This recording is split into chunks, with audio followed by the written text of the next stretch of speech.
here. So I realized that even though some of these people graduated, I don't know, 10 years ago, some things might change. No, this is actually very upright, so you're good. Thank you all for being here. I'm incredibly honored to be sharing the stage with 6 wonderful Staten Island Academy graduates. And I thank all of our students and some parents and faculty for being here to really have an understanding of where these young professionals are now and what their journey was like. So I'm going to start us all off. And this question is for everyone, and then I'm going to sit. I promise I won't hover over you. Tell us a little bit about your journey, where you started here at Staten Island Academy and how you got to the position that you're in today. I'll remind all of our panelists that they were all in these seats once upon a time, and it is 7:05 p.m. on a Wednesday night, and I'm sure you're thinking about any assignments that have to be done tomorrow, basketball games that they've just come from, theater rehearsals, orchestra rehearsal tomorrow morning at 7:20. So when I say tell your journey story, keep that in mind. So I thank you again for being here, and whoever wants to start, I'm not going to call on people. If you feel comfortable starting, great. If you want to defer, or I will call on you if we get a moment of silence. So sit back, relax, and we're going to hear the journey from Staten Island Academy to today. The oldest, youngest, right, there you go. I'm happy to start. There we go. Chris McGovern, I wouldn't say necessarily a young professional. I graduated in '01. I currently run an interior design studio called McGovern Project, and it focuses on residential interior design, and most of my work is in New York City or the broader tri-state area. When did you start at Staten Island Academy? So I graduated in '01, and I had come from for high school. So ninth grade. It was one of the Bayonne campuses then out there. Jersey boy. My name is Nikhil Dhingra. I graduated from the Academy in 2004. I was a lifer, so I started here in kindergarten, here through 12th grade. I'm a dermatologist. I practice in Manhattan, down in Soho. That's 22 years. It's a long time, so my journey is very long. But short of it is I went to undergrad and I did medical school at Columbia. Did all my training in New York City and then some random research sort of projects in between. Now I've been in practice for 6 or 7 years now. Yeah, good. Claire, I guess you're not good at Hi, yeah, my name is Claire Crane. Some of you might know my parents. I was also a lifer, but graduated in 2015. I went to Middlebury College, the small liberal arts school in Vermont, studied history there. Right out of college, I was actually a teacher for 3 years. And then pivoted, went to grad school for international relations. And now I work as a threat intelligence analyst at a company called Reported Future, which is a cybersecurity and threat intelligence company.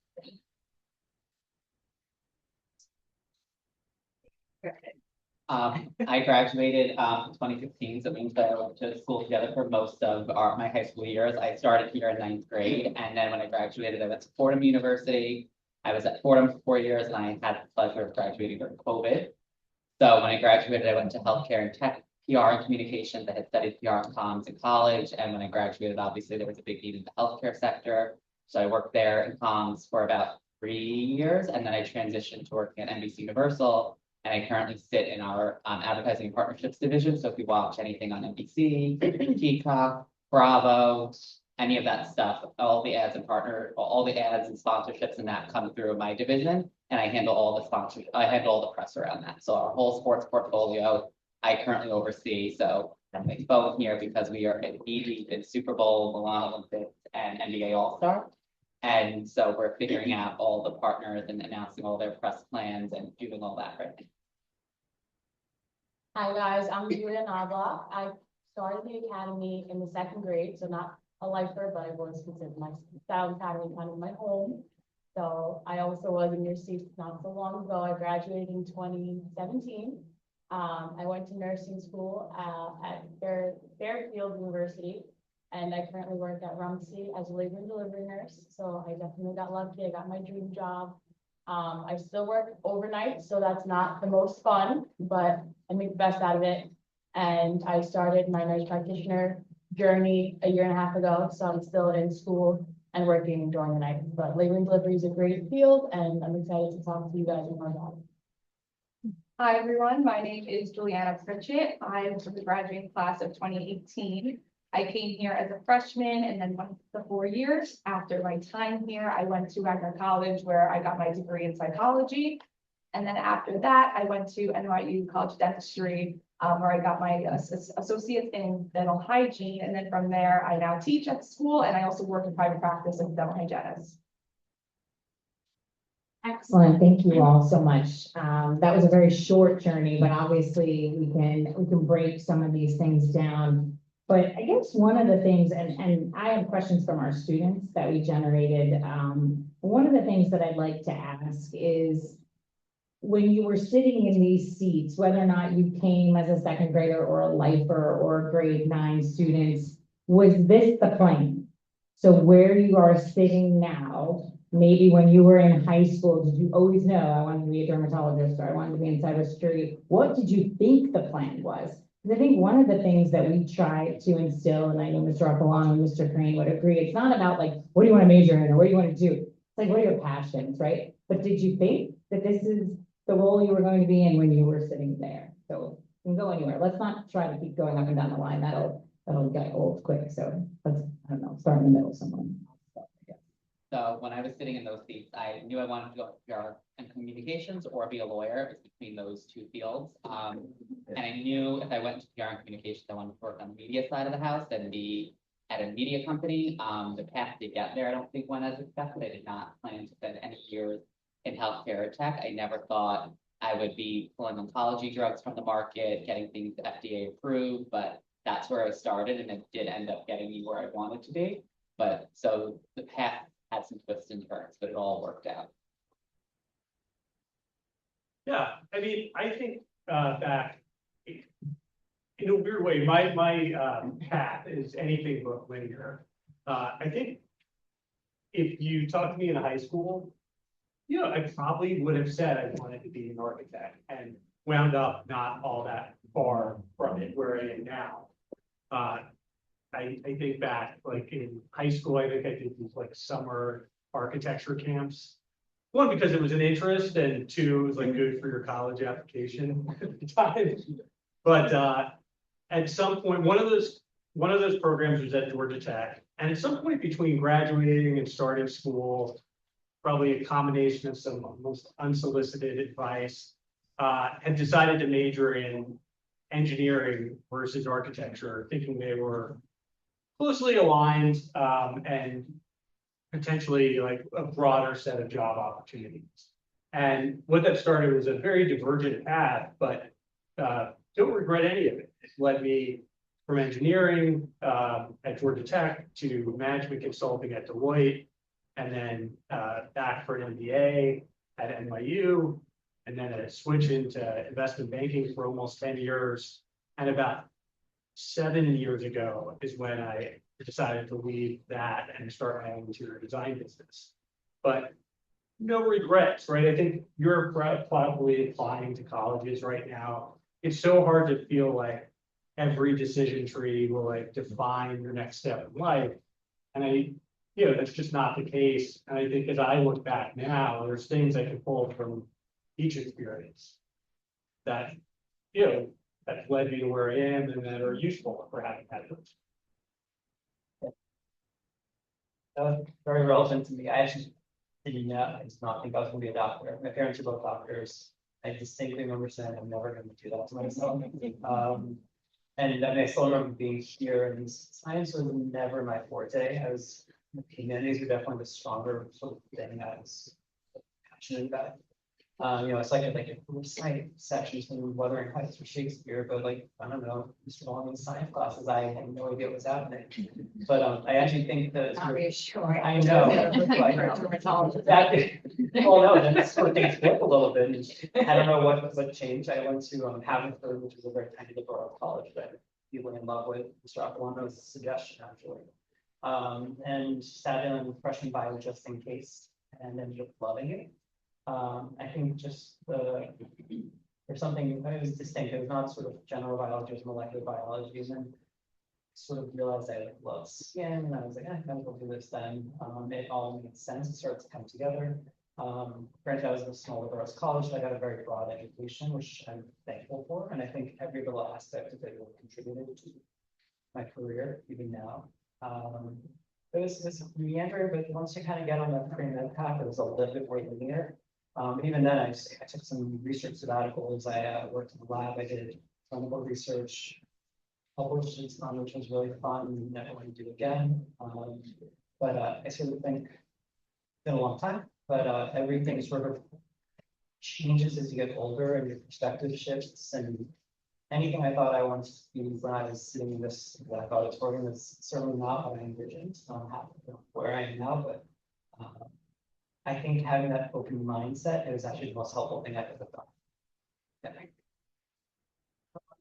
My journey was also kind of similarly circuitous, and definitely when I was kind of in your seat, if you'd asked me, I wasn't really sure, but I think I would have said I wanted to be a lawyer. My reasoning for that was more just like, I knew I liked reading and writing, and that was kind of what I thought people who liked reading and writing could do. But I got some good advice leaving undergrad, kind of saying, if you're considering law school, take some years off in between, it's a big time and financial decision. So make sure you're sure that you like it before going to do it. I'm really glad I did that, because I took some time off and realized, yeah, no, definitely not for me. And even when I got down to choosing my own grad program, which as I mentioned was in international relations, I didn't even know then what I precisely wanted to do, but for that reason, I kind of chose a kind of a broader program that would allow me to kind of try different things, similar to like a liberal arts approach, and kind of hopefully figure out my path along the way. And in choosing that program, I also, in the years between my undergrad and going to grad school, I kind of was reflecting on, okay, for the first time now being out of school, like what do I keep kind of finding myself interested in when I don't have to be studying? And for me, that was international relations. So that's why I chose that program. And then when I was at that program, I took a course kind of on a whim in cybersecurity and absolutely loved it. Like went home that night, it was, this is what I want to do. So took a little while to get there. Not a career I even knew existed, but really glad that I was able to have the opportunity to try different things, and kind of took me to what I found is my dream job. So my experience is a little different, so I don't want to discourage anyone who doesn't have a plan, but if you do have a passion, I vouch for following it, even if at the time like COVID hit and I was in the nursing program, and I was like, what did I do? I was like, I gotta get out of here before it even started. But I'm very happy that I stayed on the plan, and I think that even if you are, when I sat in your seats, I always knew nursing. I did it early action, I think it's called. I did it straight to the nursing program, that's what I always wanted to do. So I think that if you do have a passion, even if it does change, I think if you stick with it, it also, be adaptable. I think when I was here, I always knew I wanted to go into healthcare, but I wasn't necessarily sure where I wanted to go. I was very open to everything. So like that would be like my biggest piece of advice to you is stay open. Don't cancel out anything, any ideas, and just keep trying to find something that you enjoy. I went to a bunch of different summer programs. So a couple of us from the academy actually went to Scotland and were there for a couple of weeks, and we did medicine classes, psychology classes, arts classes, anything you could imagine to really find what we enjoyed. And then it really wasn't until I was in college and I actually had a 100-hour internship working with patients, because I was a psychology major, and I just was picking a dental office. No idea anything about dental, just trying it out because I knew I'd be working with patients. And from that point, that's where I really found my passion, working in dentistry. So just try and stay open. Don't kind of decline any opportunities that you may come faced with, and really just take it and try your best and do it 100%, because you may end up loving it. Great, thank you. One of the things, and if you've done it already, I might just ask you to repeat. One of the things that I spoke about with some of our students was not just the careers but the colleges and universities that you attended. And one of the things that I know Ms. McDonald and the rest of us are hopeful is that we continue to make connections, right? Between our alum and those students that are sitting here thinking about the next steps.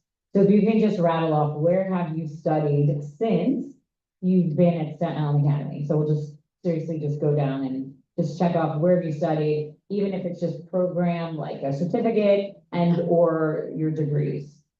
I did industrial engineering at Georgia Tech for undergrad and then a MBA at NYU. Did a Bachelor of Science at Haverford College. And then I did my MD at Columbia University. I did a research fellowship at the Rockefeller University, internship at North Shore on Long Island, and then Mount Sinai Hospital for my dermatology training. It's a Middlebury College, I did history and linguistics. And then I got my master's in international relations from John. And I got my undergrad from Fordham. I went to the Lincoln Center campus. I went to Fairfield University for my nursing degree, and I'm currently at Fairleigh Dickinson University for my MD. I went to Wagner College for my bachelor's in psychology, and then I went to NYU College of Dentistry for my degree in dental hygiene.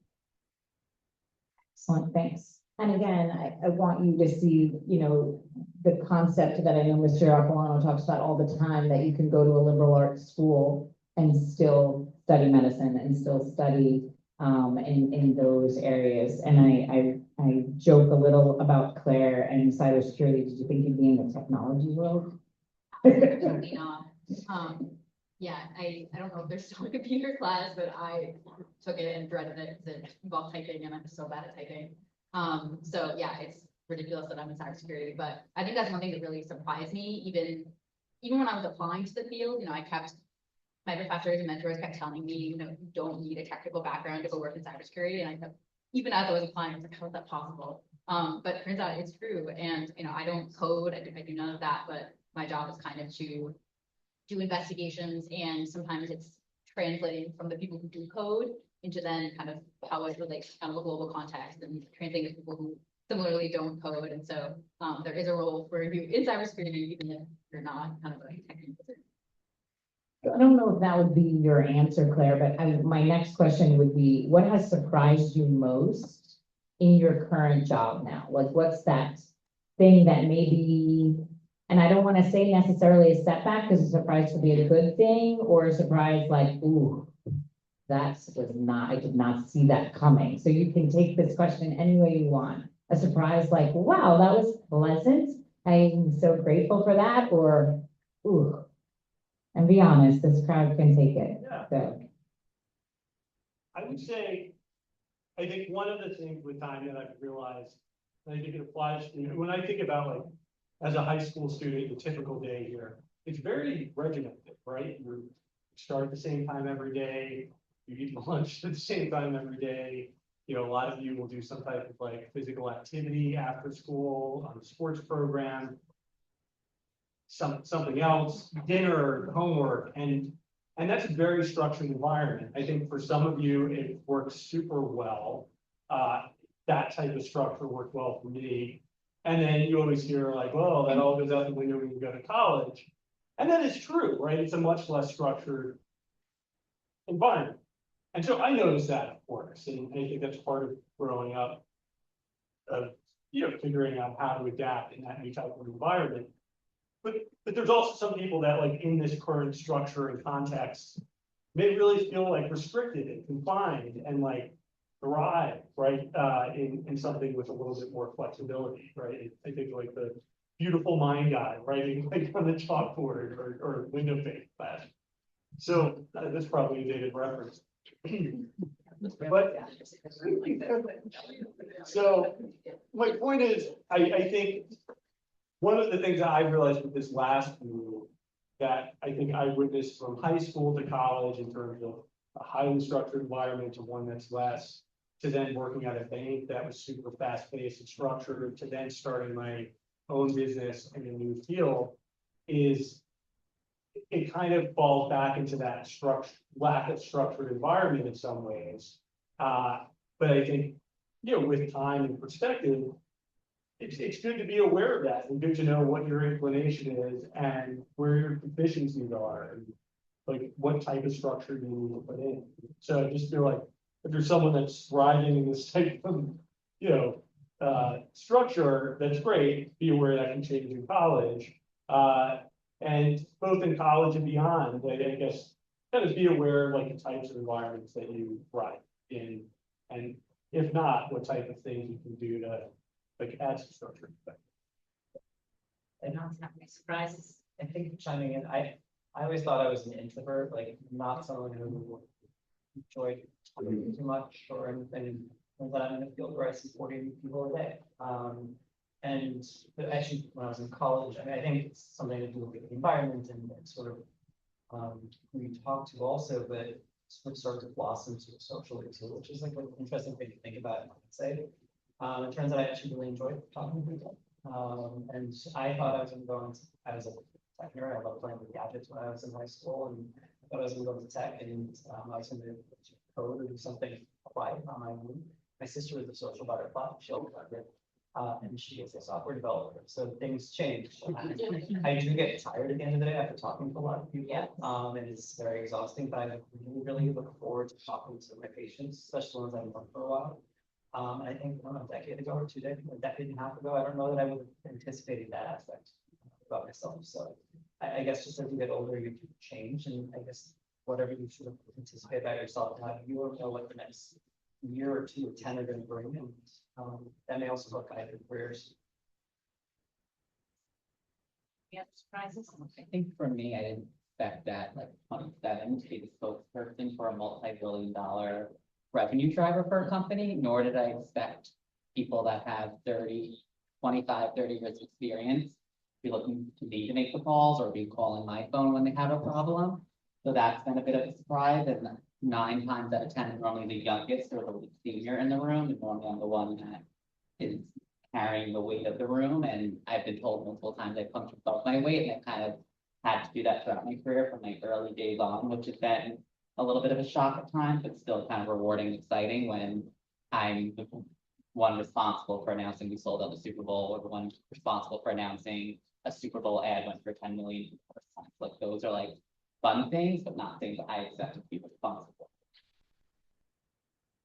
Something I want to just add on, I think joining the working nursing force during COVID, I don't think I realized, it was very surprising how important self-care is and how draining it could be to go into work and having to use the PPE and all, make sure no one else gets sick.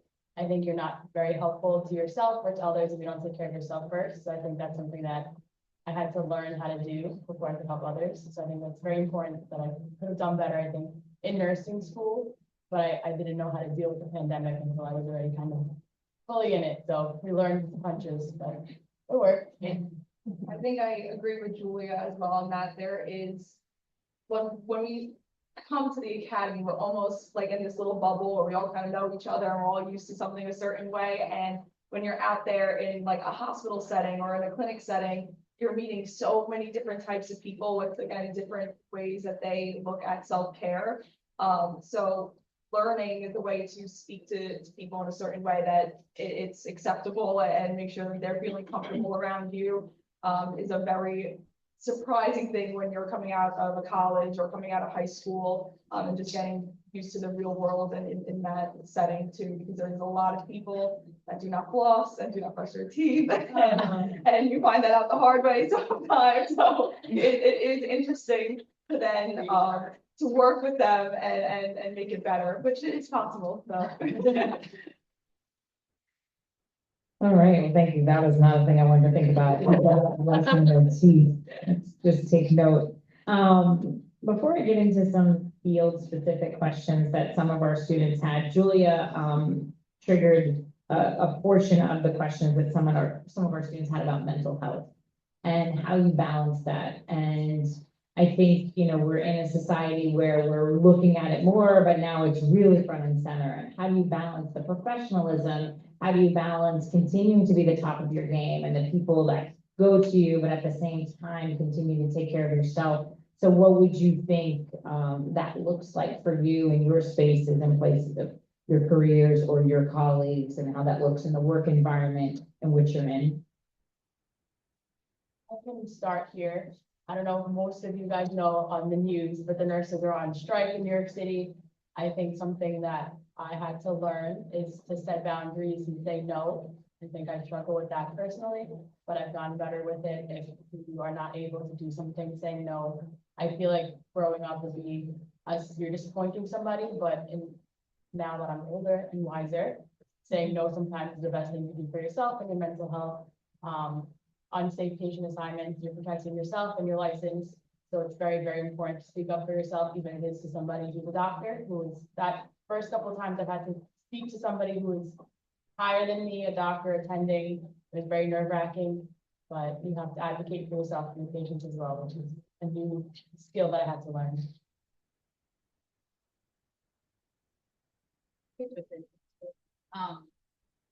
I work mostly remotely, and in general, I mean, that's not for everybody. I personally love it. Being home with my dog, and that's great for me.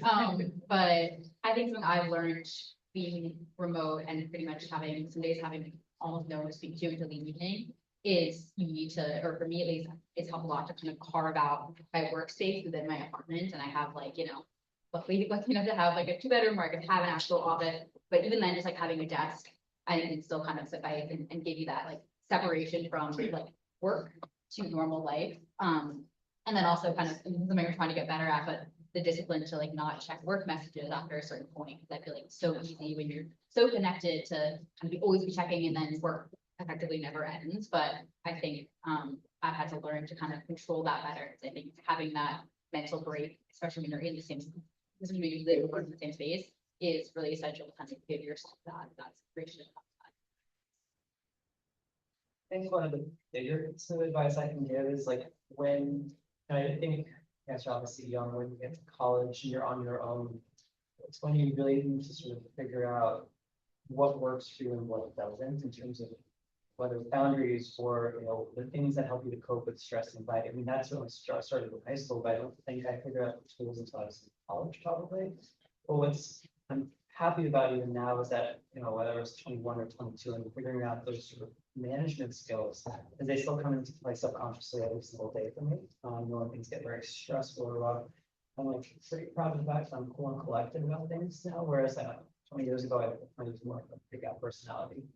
But I think the tools that I sort of, whether I got it through advice or guidance from someone older than me, started to figure out what works for me, what didn't work for me. That was very helpful. And everyone has a different thing that, self-care is a big thing, I think, for healthcare, whatever industry you're in.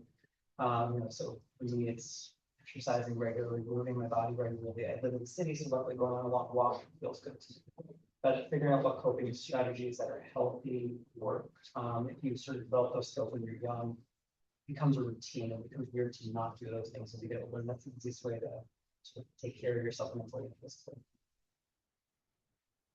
I have 2 more quick things that I think I He's learned a in nurse college. after all. Don't underestimate how important sleep is. I work overnights and I regret every nap I didn't take in college. So please take care of yourself and nap. Second thing I would say is I had to take. Just not in class. Not in class. Okay, free time, sorry.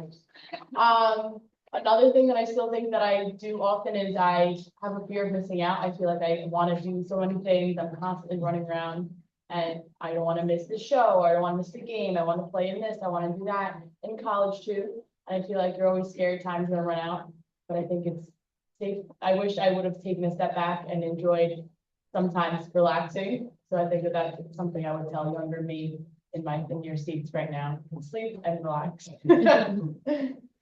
And prioritize and protect your peace. Yeah. Not let anybody tell you what to do.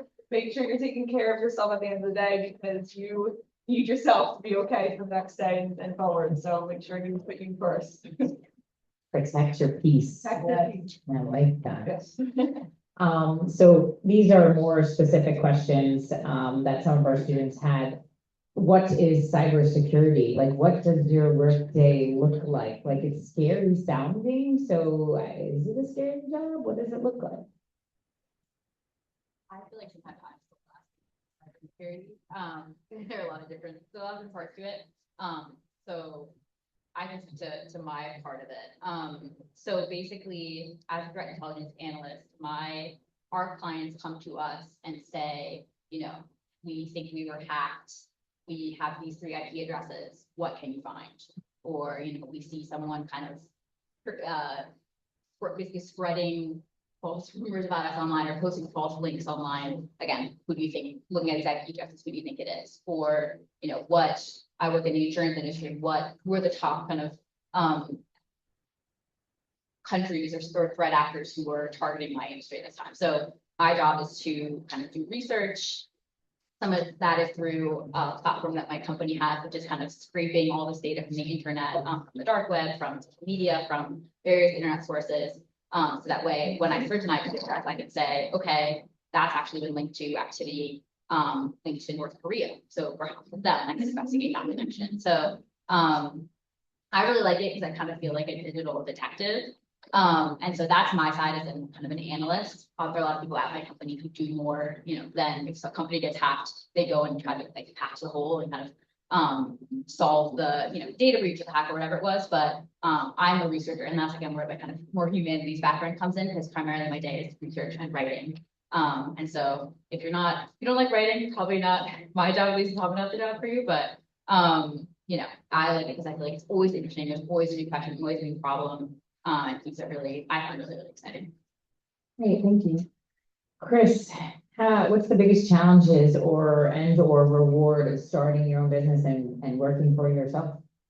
Yeah, I think I touched on it a little bit. I mean, I mentioned, have always been interested in this space. I'm so glad kind of I circled back around, to focus on something I'm truly passionate about and good at too. I think, at most of the junctures in my career prior to that, it was always like a de-risk move, right?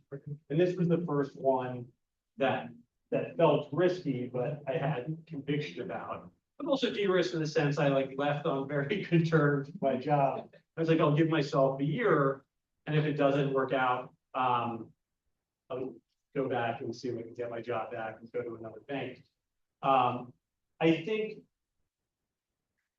for me, one of the things that took a long time to get over with is I'm self-taught in the sense that my experience with design and renovations were on my own while I worked in finance, and always loved it, was kind of always keen to do the next one, but waited, hadn't really ever worked with a client before I left and sent out an email saying I'm doing this. And so figuring out how,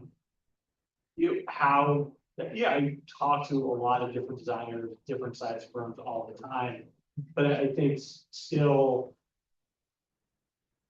kind of having that internal doubt around what you're doing, whether it's imposter syndrome. It's this feels right, but without that formal training, it took a while to get over that. Both just because it's a pretty big pivot, but I was also coming from a career that was a lot more black and white, right? A lot more numbers based. And in design, it's a lot more creative, right? There's a lot of math with the interior architecture, but there's no right or wrong decision for what doorknob you're using or what color you're painting the wall. And so I think acknowledging it's a process, but kind of acknowledging it's also a creative one that isn't going to line up perfectly with how things work in finance. So, Dr. Jangra, I just like saying that out loud. What education is required to be a dermatologist? What does that look like? So 4 years of undergrad, where I went to liberal arts college. It's not just the criminal, but a lot of medical schools require, or at least look for you being a little more broad first in your interests.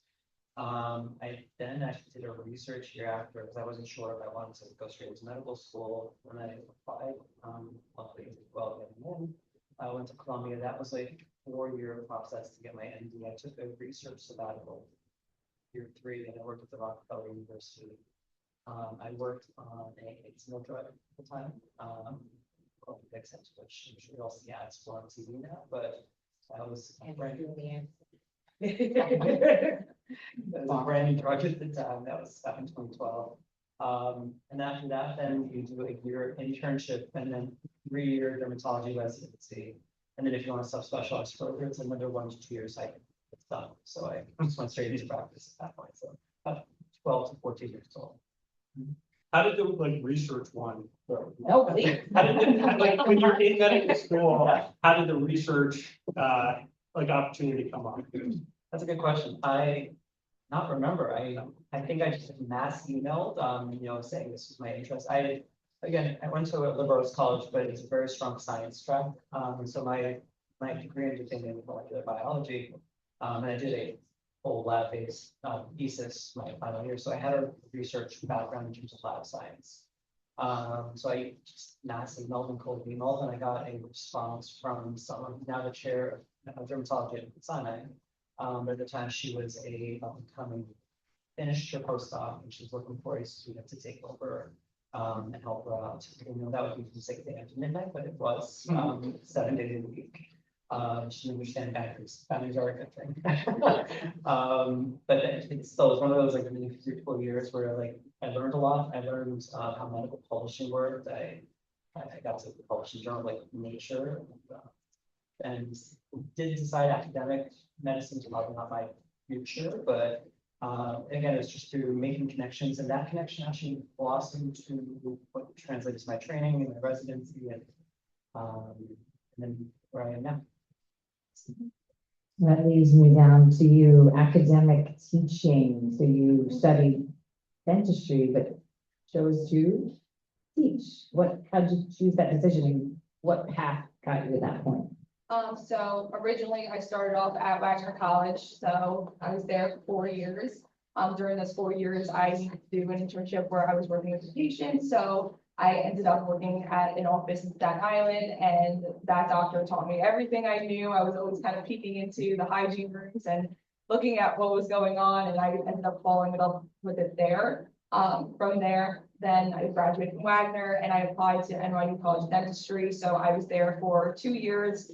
That's where I got my associates in the dental sciences. And then I was really on top of professors, asking questions all the time, going to the office hours and speaking to them about their experiences in the field. And I think I was there way too much, to the point that they were like, do you want to come back to teach? And I was so happy to do so.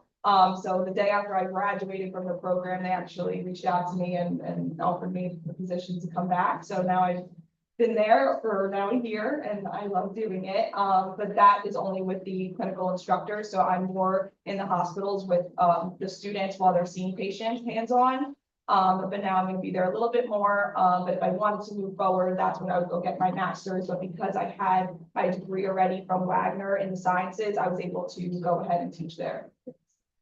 Thank you. So, Julia, what education certificates or education and certificates are required to become a nurse? And then the follow-up question to that is, what was the most challenging part of nursing school? So for nursing, when I was going in, you could it's a bachelor's in science, so you could do 4 years, or now you can do, if you want to do like an accelerated program. I don't know exactly logistics, but if anyone's interested, I can always find out. You could do, I think it's a 2-year program. If you have a bachelor's in a different, like you have like a bachelor's in science or psychology, you could do a 2-year program. But in my experience, I did 4 years in undergrad, straight through 4 years of nursing school. And then I had to take an NCLEX exam, and when you could take it, I guess, at any point. I took it directly after graduating. I felt like the information was still very fresh in my head. So I took it in July. And after that, you're able to start applying to jobs. So that was kind of my process. And I think I forgot the second part of that question. Well, okay, hold on to the second part of the question. And you're continuing in school. Why? You have your nursing degree. Why you keep going? What's happening? So I worked for three years, and I realized I fell in love with the teaching component of nursing. And I was very close to some of the residents that were working in my unit. And I kind of wanted to broaden my scope of practice, and in New York State, nurse practitioners can practice closely to like PAs, so they can practice, work with the doctor, they can have their own patients, so I was very interested in that route. So I'm currently working and in school, which is not what most other professions can do, so I'm very lucky that I can do both at the same time. So that's kind of why I wanted to just help my community more and broaden my scope of practice. So the follow-up question was, what was the hardest part or the most challenging part of nursing school? Most challenging part, I would definitely say, is time management. But I would say I was more prepared than my classmates, just coming from the environment that Alumni Panel gave me. Soccer games, practice, theater, tech crew, everything that I joined that I felt like I was very involved, which I'm so grateful for in my experience here, helped me in every which way in college. I was able to become very organized, but even with the background I had here, it was still very hard to accomplish clinicals and nursing school at the same time. I felt like my peers that weren't in the nursing program didn't have the clinical aspect. So I was struggling to say no and setting boundaries was very difficult because I wanted to do this, I wanted to do that, but I had to stay true to my studies are your priorities. I definitely don't think you sleep all the time. I think studying is very important. But I wanted to come back to that. come back to that when you can. But I definitely think time management is very, very important. It's not a skill that you go unnoticed, and it's very helpful in every which way now. I think it's a skill that you just keep getting better at. So that was probably the hardest part. And then with COVID, I think COVID definitely made it. That was very hard for me, but I'm sure there'll be another pandemic in some way. Oh, Julia. It's inevitable. There will be some issues. So I think you will learn through chaos. And you gotta go. I'm plugging her mic. So it prepares you. Thank you. Andrew.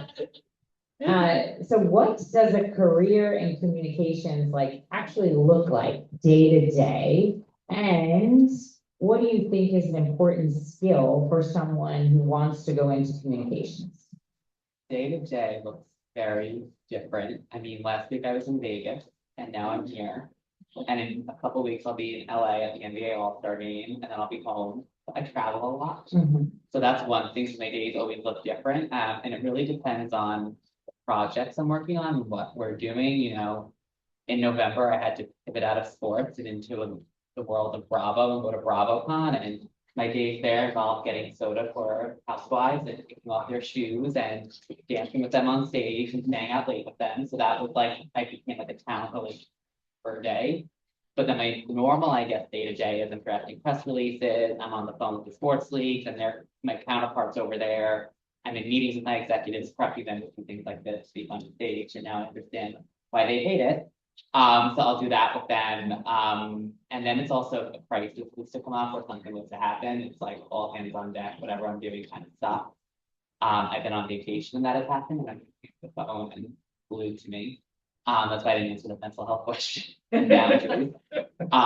But so, and then in terms of what you need to, I guess, succeed in this career, especially working in media, you know, there's no fault with media, you know, NBC programs 24 hours a day. So something, you know, if an advertiser was advertising an SNL on Saturday night and something went awry, my phone's gonna ring, and the boss's phone's gonna ring, and it's gonna trickle down.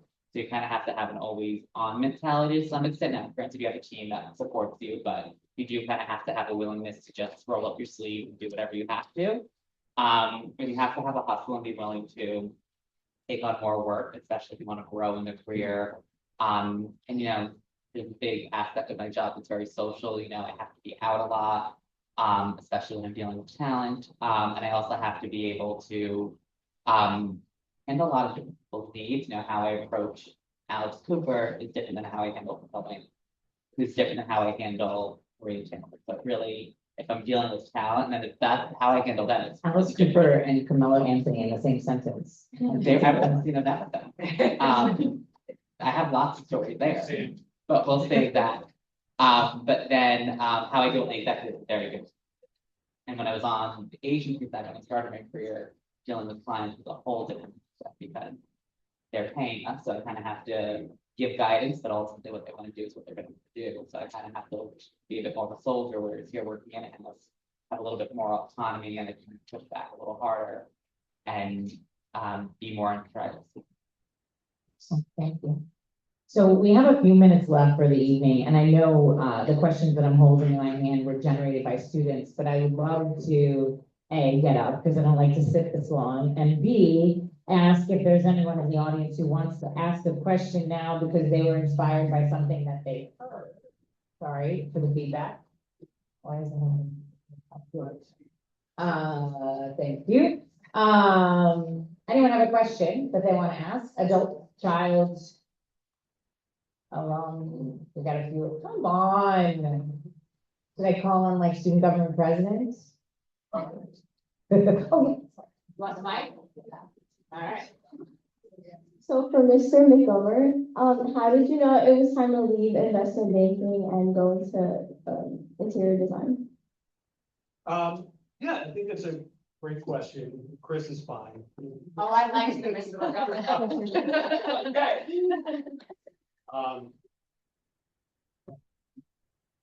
So I think,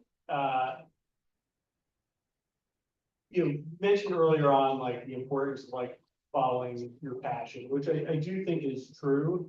I think it's also good to acknowledge the like things you're good at as well, right? And I wouldn't say I was passionate about banking, but not to toot my own horn, I was like very good at it.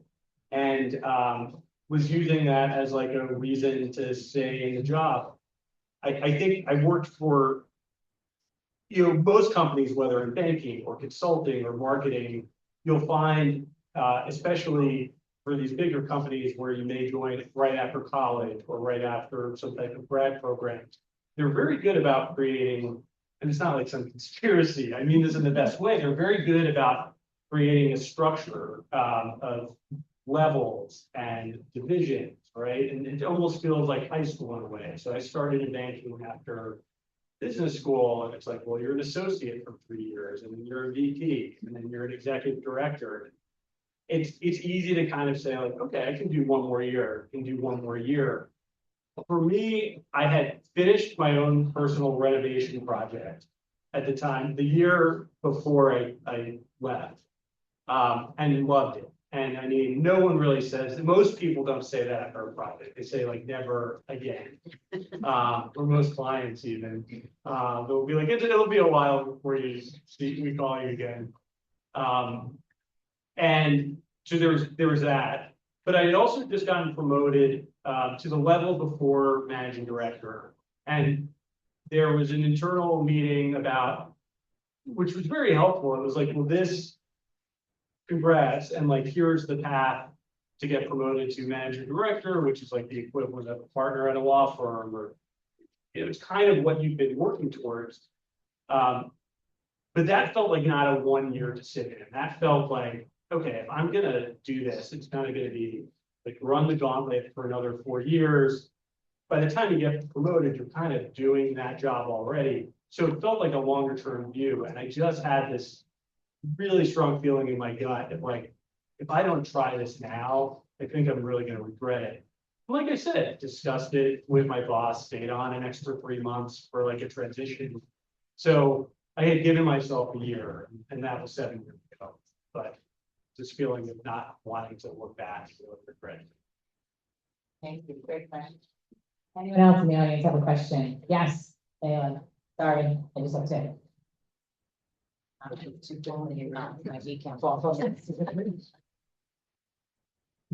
Dr. Dinger, what was your residency experience like? Pathology residency is not as intense as other residencies might be from a physical clinical perspective. You spend 40 to 60 hours seeing patients, which sounds like a lot, but in other specialties, it can be upwards of 80 hours. You do have to do an intern year. My intern year, I was doing 10-day shifts, 80, 90-hour weeks, but dermatology residency is very academically oriented. So dermatologists love to know everything about every single skin disease that exists. And so that means you spend a lot of time reading and studying. So there's a 3-volume textbook. You read cover to cover every year of residency until you can spit it out by memory. And we spent a lot of time looking at images and pictures of different conditions of skin in different skin types because it looks different depending on your skin tone, for example. And that's just the medical aspect of things. We spent a lot of time doing cervical training, cutting out skin cancer, cysts and all kinds of fun growths. And then there's also an aesthetic aspect. That was the part that drew me in. I did training in New York, so there was a lot of hands-on time with that, and that's something that kind of continues. And we say that medicine, they call it the practice of medicine because it's not like it stops within the residency. You're, still learning a decade later, 2 decades later, because things change. But I think residency is really big about the fundamentals. Okay? You're also like liaison with, other specialties. You're the consultant. You're the one who has to know the nitty gritty of the most minute aspect of skin. And it's kind of fun. You catch random diseases that are always systemic from just looking at one little sign on someone's body. But again, it's all through just like training. Was it better or worse than the pit? I forgot, Chris, that's what you follow up. It is such a great show. It is definitely lighter than that. My intern year felt a lot like that, though, I will say. It's blurry here for me. We do have a couple more questions, but then, so Nikhil and Julia specifically working in hospitals potentially, are there any TV shows that are actually real? Like, do they feel real? What would you say is close to what you're doing? And he said the pit, so that triggered it. I would say I'm very labor and delivery specific, so I would say no. Yeah, But I did love the medical TV shows growing up. But no, and so Nikhil, is there any real, show you could say, yeah, that's pretty close? It's interesting. It maybe nails medical diagnoses, and there are times when the intensity in the PR or ICU goes out like that. Right. Obviously, it's dramatized, and a lot happens in a very short period of time. So people where this could happen over years of the person's career. Right. I always do laugh. There was a Grey's Anatomy episode from 1,000 years ago where they talk about the dermatologists and how they were spreading lotion. And this is not what my job is like, but it does make me laugh sometimes because sometimes we talk about lotions. This is more towards anyone in the medical field, but do you feel like any of the extensive training or residencies, education was worth it in the long run? And what's one advice that you would give to that? I wouldn't choose a different career. I am thrilled the minute I sort of set my mind to this is what I want to do. It's a long road, but there's not a minute I go into work. I never feel like I'm going to work. I'm doing something I'm just really happy I do for a living. The training is the thing that was necessary to get me to where I am now, which I think just a means to an end, if anything. It's a long road, but I think it is a career that is deeply fruitful, no matter what specialty. And dermatology is great, but I know interns who are happy with what they do. We're nursing, we're very happy. We work with 2 NPs. We're thrilled with the fact that they took the extra time to do their extra degrees. I think medicine and healthcare in general can be very rewarding. To make a difference in a lot of people's lives. You get to meet a lot of different people. And if you decide clinical medicine is not your cup of tea, there are plenty of other paths that you can follow. I have classmates from medical school and consulting, and some went, I know some got law degrees, some business degrees in the business field. So it's certainly not worth it. This is for Andrew. What do you think of Fordham? I really liked it. My time there was cut, my last semester, which is supposed to be the fun one, senior, got cut a little short with COVID, but I enjoyed it. I commuted to and from Staten Island to the one in the city, and it afforded me the ability to intern in the city, be home, work here, and gave me a lot of flexibility, which was nice.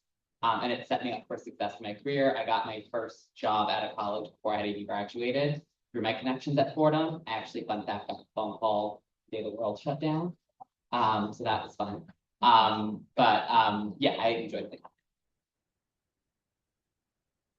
This question is for the doctor.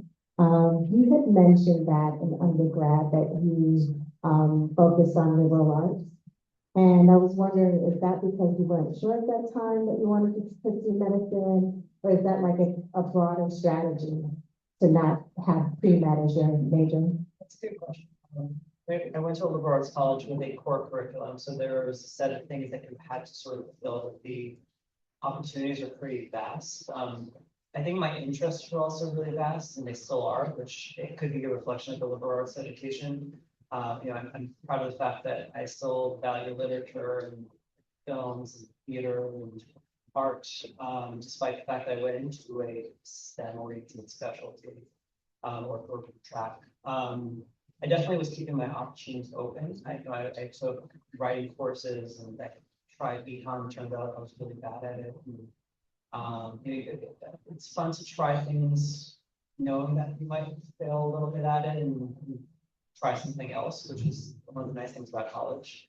I think I was hesitant about just doing pre-med also because I just didn't want to pigeonhole myself into general biology and organic chemistry and just do that and then not sort of have a broader scope. And like I said, even now, it still comes into play. I talk to patients about books they're reading and all kinds of things. Their jobs, which are very varied. So I think it wasn't an intentional thing that I chose to do, but I'm just thankful that I did it. For Mr. McGovern, how significant do you think your education at NYU Stern was for your landing of the investment banking job? Yeah, look, I think there's certain careers that have barriers to entry, not because not a lot of people can't do them, but like just the way they're structured. And I feel like investment banking is one where you either start out of undergrad or start out of like business or occasionally law school. And so in full disclosure, it kind of like blew my mind. So a full-time MBA program is 2 years. And so that leaves a summer in between for your internship, which is typically the way that what leads into your full-time job. And recruiting for that internship starts within like a month of being on school based on no grade other than like the mere fact that you're in a certain school. So for me, that transition into banking, like business school, was pretty imperative. And probably one of the fewer entry points into it. Occasionally you'd see like a lawyer leave a law firm and come into it later. So, but also think of grad school as like a good reset, right? I think one of the themes I'm hoping that comes across from everyone's story is like, it's so easy to feel like, okay, what do I need to do to get into, like, I want to be a doctor. What do I need to do? What is the best way to get into medical school? What do I have to do? And you can take different turns. And I didn't think I'd wind up, I kind of always had like a 3-year plan, right? I didn't know about business school until I worked in management consulting. I majored in engineering undergrad, and I was like, at some point, I was like, I definitely don't want to be an engineer. Not definitely. I just knew I didn't want to be, I was in industrial engineering. I didn't want to work in a manufacturing plant, which was like the most direct, related job for it. But there were management consulting firms were hiring a lot of engineers. So kind of that liberal arts approach to like a STEM degree. Just like, this is just something I studied, but it's about problem solving. So yeah, it's great. In some people's careers and lives will be very linear. But I guess just be open to like small detours along the way. I feel like anyone that's had detours, like look back, you may not realize it at the time, but look back and think like, oh, this is what I got from that job. These were the main takeaways. Okay, this is for Julia. Did anything in like high school influence your love for nursing later on, like programs or volunteering, or even like internships? That's a great question. I took anatomy here. I think it was my 10th grade, and I definitely fell in love with that here as well. Playing sports, I feel like I was always injured too, so I feel like I fell in love with that. Not so much being injured, but learning how to get better. And then I did volunteer at SIUH, a hospital in St. Allen, ER. So I did enjoy that as well, and that was very eye-opening experience, and I enjoyed learning ER that way too, so. Both of those experiences, and then honestly, a lot of it I learned in nursing school through clinicals and what I wanted to do through hands-on experience, but definitely the anatomy class. AP Psych really helped me too. I feel like I secured the fact that I love the human body, I love medicine, and hurting myself through sports. Definitely fueled my passion for nursing. Chris, this is a question for you. What's your advice to those who want to pursue career in finance, for example, investment bank? Yeah, I think do it. I had a so like specific one, I feel like figure out what it is. I think someone asked a question. I think one of the questions was like, what's the 9 to 5 to Andrew? And I think as you're talking to different people in college or family parties, I think it's a great way to kind of get down to a job, right? Like sometimes like investment banking, I don't know if you're watching like industry, you're like, oh, like this sounds cool. But then like you talk to someone that's like a few years out of college or a few years out of business school and be like, yeah, but tell me what like your 9 to 5, or give me like your average, give me what today was, right? Because I guess things do change. And you're like, yeah, like, I don't know, I was at the office till midnight waiting for like the books to print because my like boss needed them for an early flight the next day. And that gives you a good barometer. So one, and just for anything, just always ask people the 9 to 5 question and push them on it. For getting into finance, I think it's a recruiting process that is pretty like structured for the best, which has its pluses and minuses, but like most have like a junior year internship program if you're looking to do it. In undergrad, I would say it's always helpful to connect with alumni from your school that work at the bank. I think everyone has like an aunt or an uncle or like your parents try to be helpful. Like so and so down the block works at this bank, and it's maybe not the division that you want to work in. Always have those conversations, but I think while you're in school, the people that are going to be most helpful in terms of navigating exactly what you need to do are the people that are like 2-3 years ahead of you. So talk to them in the school, reach out to people that work at the bank. That I think college alumni base will be most helpful for you in a lot of times. I have a question for Julia. What was your experience of comparing nursing schools, like programs? Between the two programs, I haven't heard. Yeah, like what was your experience like looking for nursing programs? Yeah. So how are you looking at or finding land on there? Looking at other schools? So I went to visit, I was between Sacred Heart, Fairfield, Uzell. I remember I went to Scranton. I think the one piece of advice I would say is go there and actually experience the environment and the atmosphere at the campus. I took one step at Fairfield and I thought it was very close knit and it was very familiar. And it felt familiar, even though it was a completely different state, campus, people, like I didn't know anyone there, and coming from a place like Alumni Panel where it felt like home, this felt similar. So I think that helped me make that decision. The nursing program is great. I met a couple of professors. I definitely would say go on campus and talk to as many people as you can. And just try to see what feels more like home. Don't follow friends, even though you feel comfortable with friends, follow what feels best for you and that feels like home. I have a question for Claire. Working in cybersecurity, what are some of the toughest challenges you've had to face and have you been able to overcome them? Can you repeat the last part? And how have you been able to overcome them? That's a good question. I think it's for me, one of the toughest, or kind of what I find most frustrating is you can't always get the answer to what you want. Like when I'm getting an investigation, like a couple months ago, a client came to us and said, we hired this person. Basically, we think they're a North Korean spy. can you prove it? And, you know, I did all my best research, tried to find evidence, but like, short of going, you know, actually going to North Korea and getting evidence, like, I couldn't tell them definitively yes. And so I think that's really frustrating, and I sometimes, you know, there's isn't an answer that I can give them, to what they're looking for.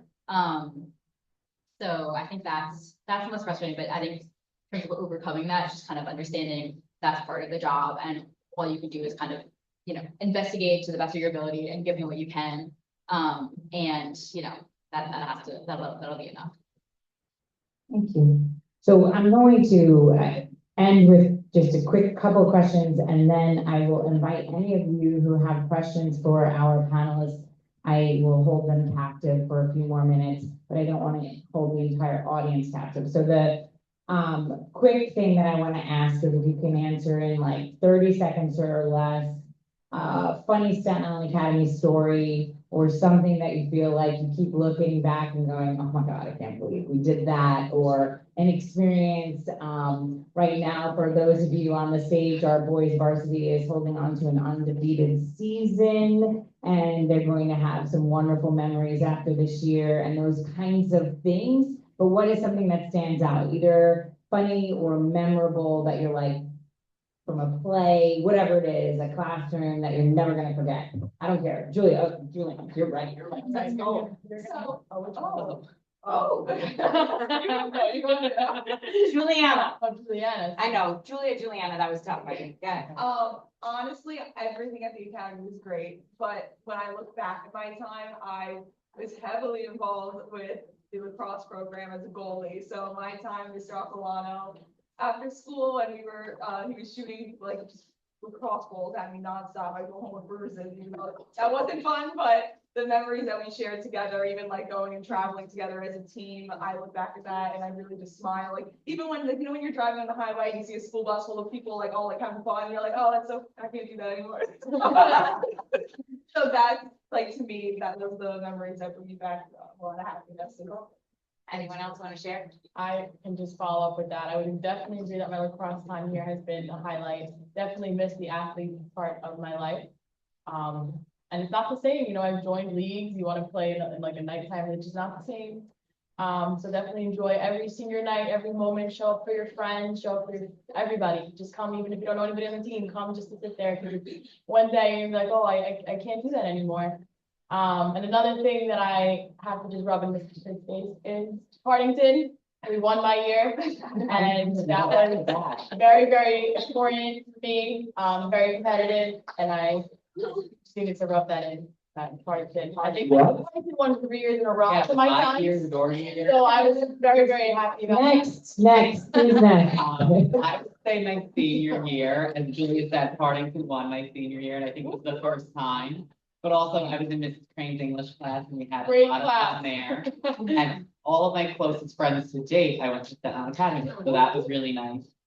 And I guess I would be remiss not to say, leaving graduation, I certainly went out with a bang. Oh, right, I forgot about that. I thought that's what you were teeing me up for. Okay. How was your high school graduation? I got into a little fender bender, leaving graduation. Yeah, let's leave it at that. I think, I mean, similar to Leah and Juliana's answer, just doing as many activities as I was able to do here. You know, I think in any other school, I would not have been able to play a sport. Like, I have no business being on a sports team. Just call it a sports team. So yeah, I'm just really grateful that I got to do that here, because again, that I couldn't have done that anywhere else. And highlight, I guess, from sports and general activities is my freshman year volleyball season. Craig was my coach, Dr. Craig, sorry. Craig was there. Dr. Craig was my coach, and after every game that we won, we got cupcakes. Hard to talk about. I think I learned that I could take on way too many things when I was here at the academy, but still managed to get it all done. Time management wasn't my forte, and ironically, through all my years of education, still not. But I had a very close group of friends, and we would literally try to keep each other up while we were all trying to finish whether nights that night or finish a calc set for Mr. Mansky. And it turns out those that resilience was something that really helps later on in life too. And I know you emphasized sleep, turns out I was able to do a lot, not enough sleep, and that did help later on in life too. I do look fondly on the random phone calls, like we had instant message back then, it was Amy. And we'd be like, Amy, are you still up, or are you still studying, are you still alive right now? It'd be like 3 o'clock in the morning, we'd have to get up at 6 or 7. So it comes to it. And we had play, we had yearbook, and we had all the fun things, and still managed to get it all done.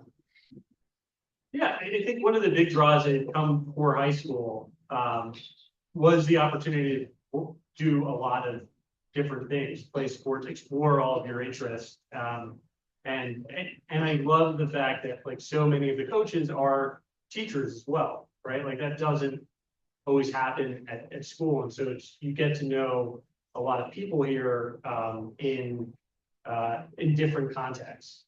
Right, so Mr. Crane, I think, and Mr. Rapp, were some of the first people I met when I got on campus for like soccer. Quickly met Mrs. Crane after that. She was on maternity leave because she was expecting a daughter. Yes, we are. And I think my other fond memory is I dressed up for Mr. Mansky one year for Halloween, and he took it well. It was a big hit. All right, my last question, and then we'll go and whoever wants to stay, but Claire, I am gonna put you on the spot. Because as adults, we continue to remind you about your digital footprint. And I think sometimes when you hear it from me, or you hear it from Mr. Aquilano at college night, or you get the warning in senior homeroom from Mr. Crane, or the reminder, is it real, Claire, this digital footprint that we continue to warn this generation who only knows to grow up with a phone? Can you give us a little sign out on this, on what this looks like now in your I mind? hate to be the bearer of bad news. But yeah, my previous job before this one was, corporate investigation. So basically, one of the jobs I did was to vet influencers for companies. And so, if a company wants to hire this influencer to represent their company, they want to make sure they haven't, done anything terrible in their past, tweeted something racist, and, any number of things that a person can be canceled for. And so that involved me kind of going through way back in the archives of, what were they tweeting in 2008? And that still exists. And even if they deleted it, I can still find it and pull it up. And in many times that costs them like the brand deal. So yeah, just And to follow on that, I've had to clean up those messes. They're not fun, and we've had to kick people out of brand deals for that exact reason. So Yeah. I'll read that. Yeah, you don't want It to makes have my to find job it, so go find it, yeah. So that and change your passwords. And change your passwords, that was the last It really bit of does matter. advice. So it is real, it's not just us cranky adults here at school saying, careful what you post, careful what you like, careful It what you lives comment, forever. careful what you, it is real.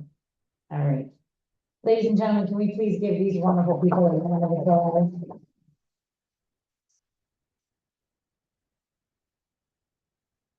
I thank you for your time, I thank you for your wisdom, I thank you for your candor, and I thank you all for being wonderful audience members.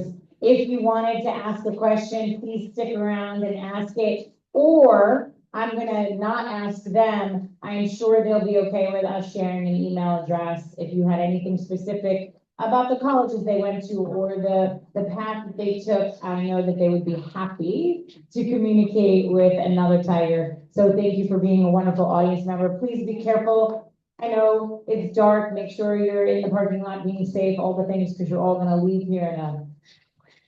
So thank you again for your time tonight. Second.